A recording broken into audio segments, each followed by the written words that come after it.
0, 1. Let's get started.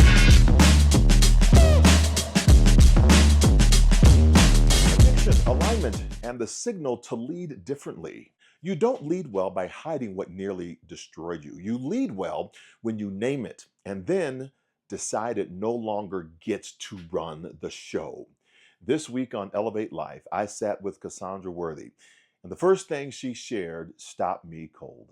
Let's take a listen. You've done some shifts, you've done some pivots. What is one thing that you had to amputate in order to elevate to your success? Ooh, it is such a good question.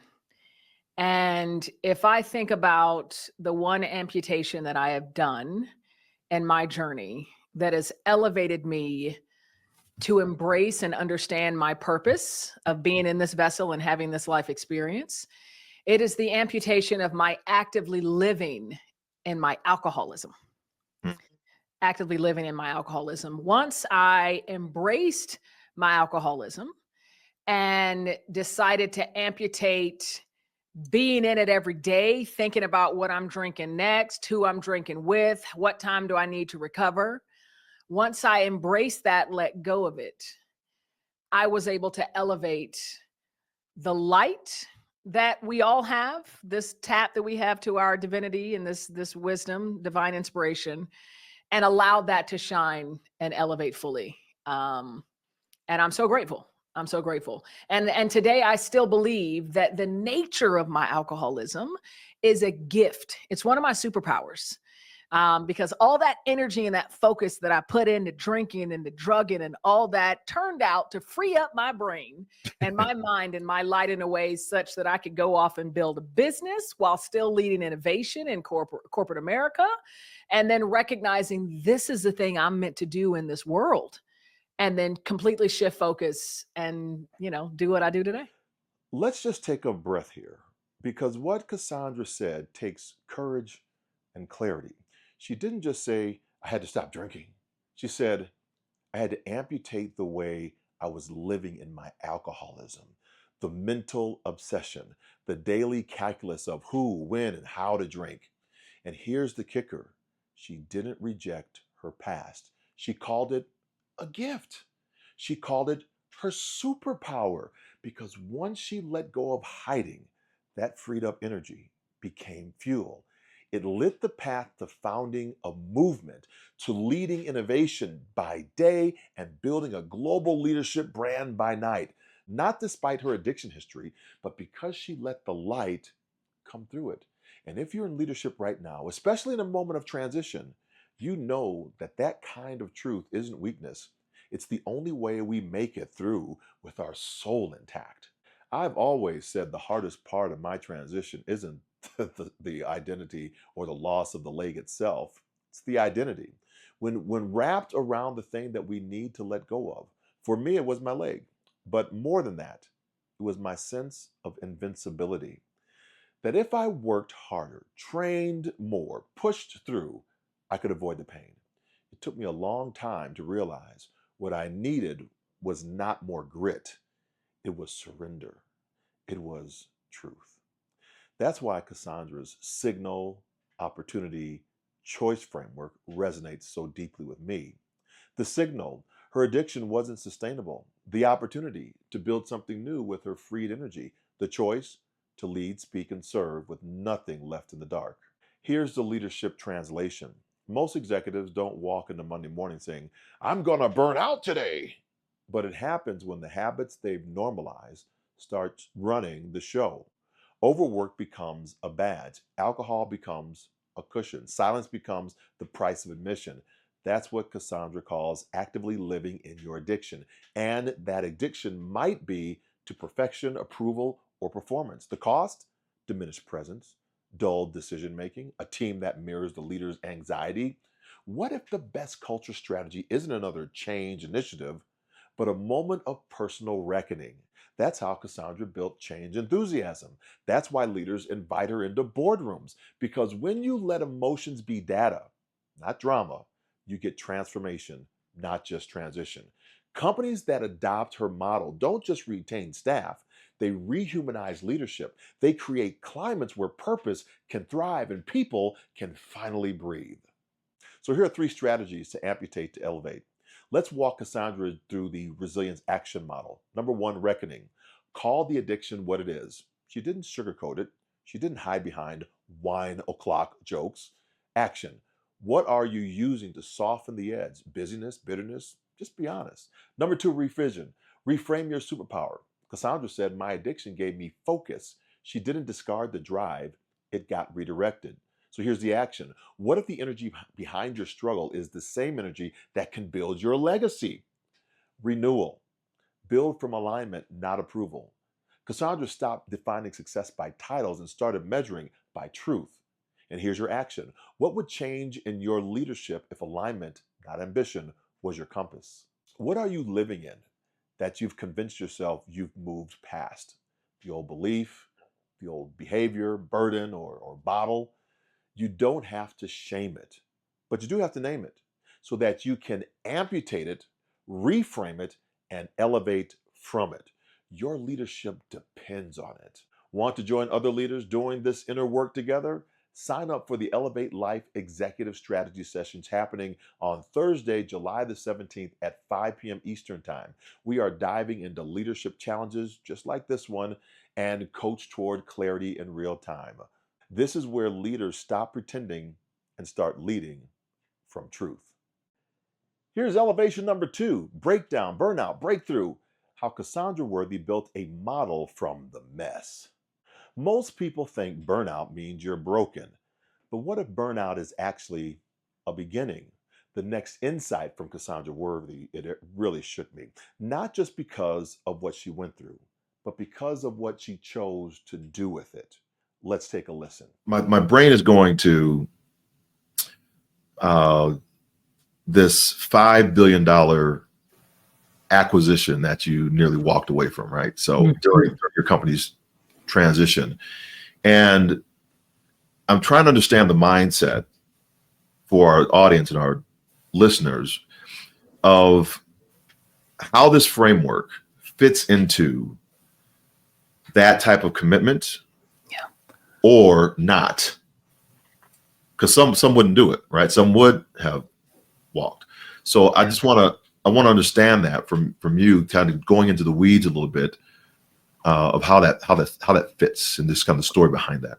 For sure. And I'm glad you're bringing it up because that was the birth. That's the story I share in the book. And that's the birth of this mindset. Because there were days, most days where I'm like, I'm quitting. This is it. I'm done. So I was a recent hire. I had been with my company for about 3.5 years and I transitioned into this new business that had been acquired. And I swear to you, John, when I got there, it's like I had quit working for this company I grew up in, this culture that I loved, and had joined a new company with a different culture who did not want me there.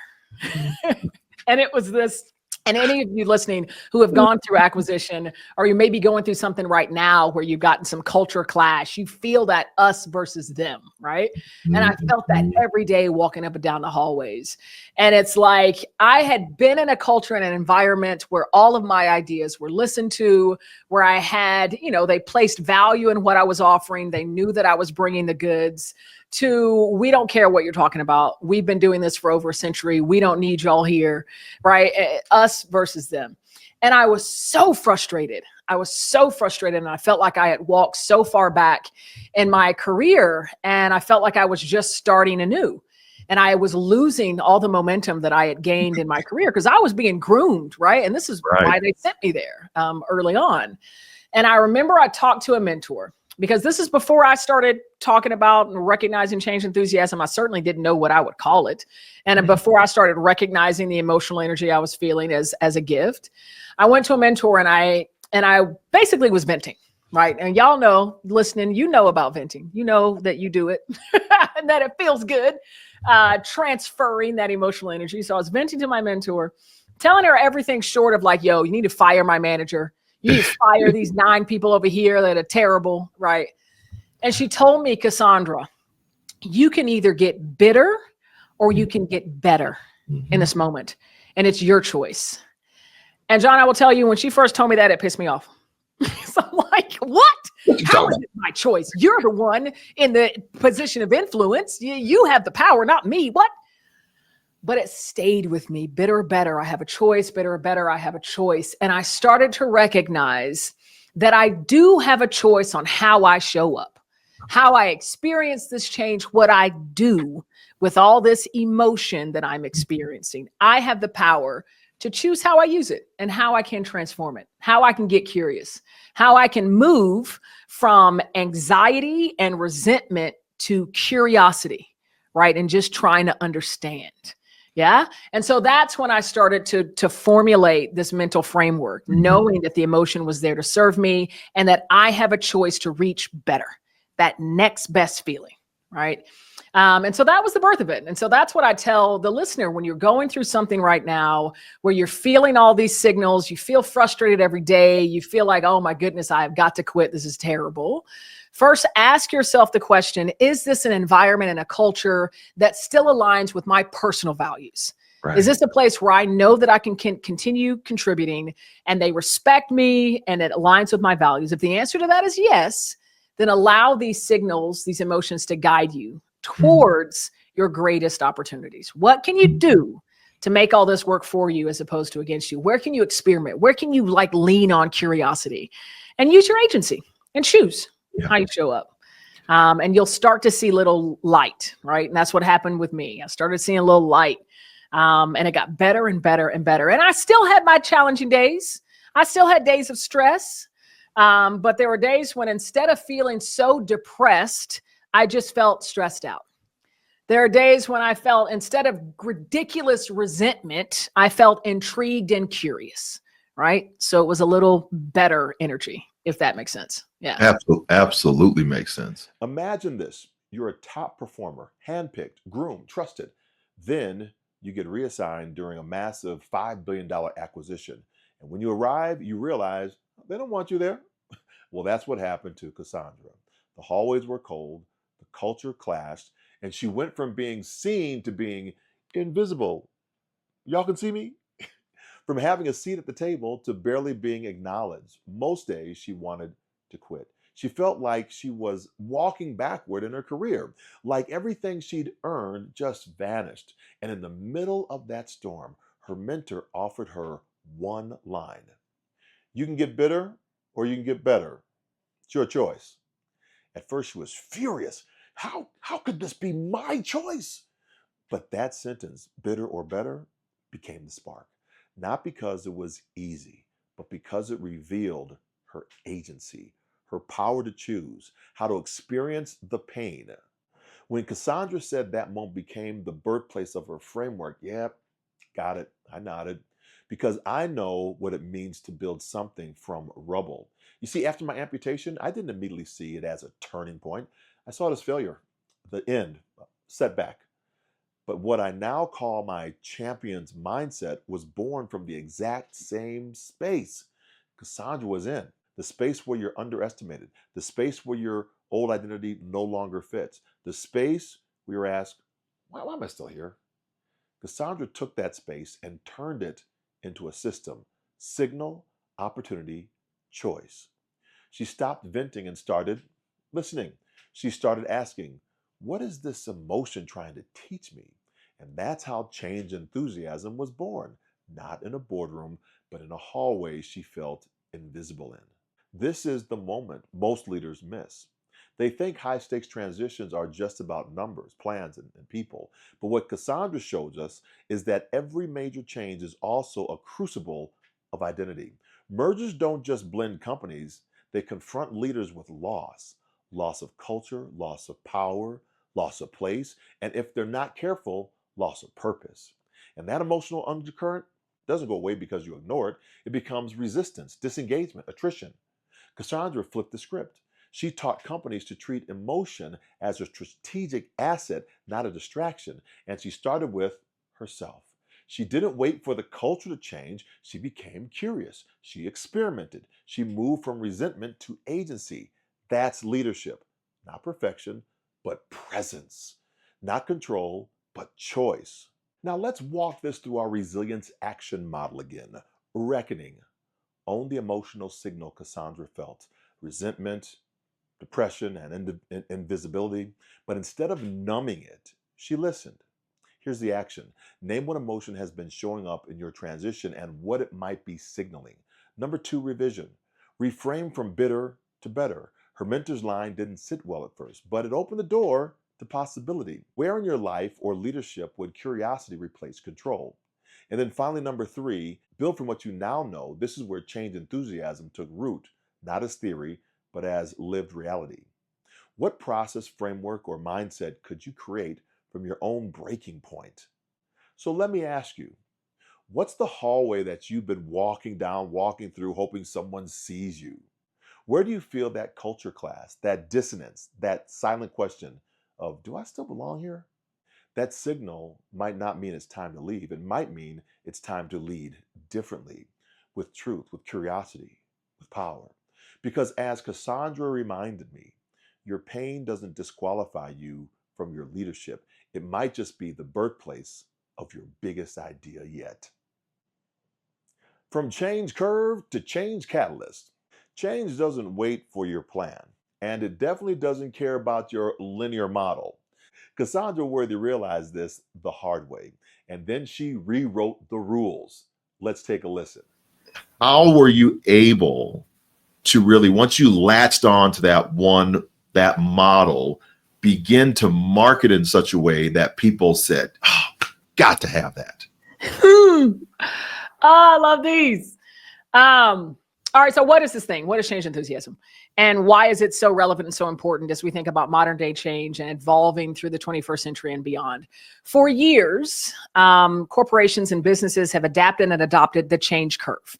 Mm-hmm. The change curve was invented by an individual named Elizabeth Kubler-Ross back in 1969, and it was originally developed to define the journey of a patient who just received a terminal illness diagnosis. 5 emotions, and we all have seen it, that pit of despair, right? We start in shock and denial, then we drift into the pit of depression until we emerge into acceptance and integration. It's been adapted and adopted in ways so that it fits in business, but it's still based in a linear foundation. Right? Mm-hmm. You're moving from point A to point B to point C. Leading change management solutions still find their footing in this linear-based foundation, but that is not today's reality of change. Yeah. Change today, and honestly, always the nature of change, it's nonlinear. In fact, it's cyclical. Nonlinear, it's constant, it's layered, it's dynamic, it's all the time. And with it, emotional energy is inspired, and far more than 5.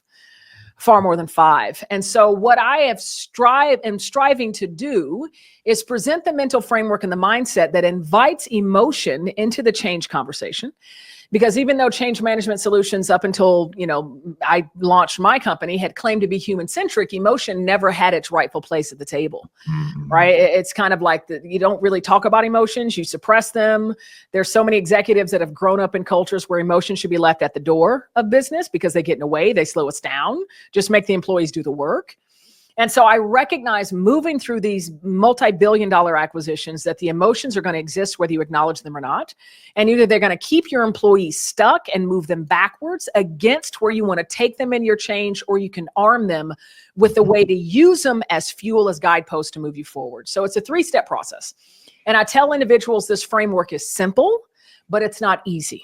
Okay, 3 steps: the signal, the opportunity, and the choice. And the pneumatic that I like to use is a traffic light.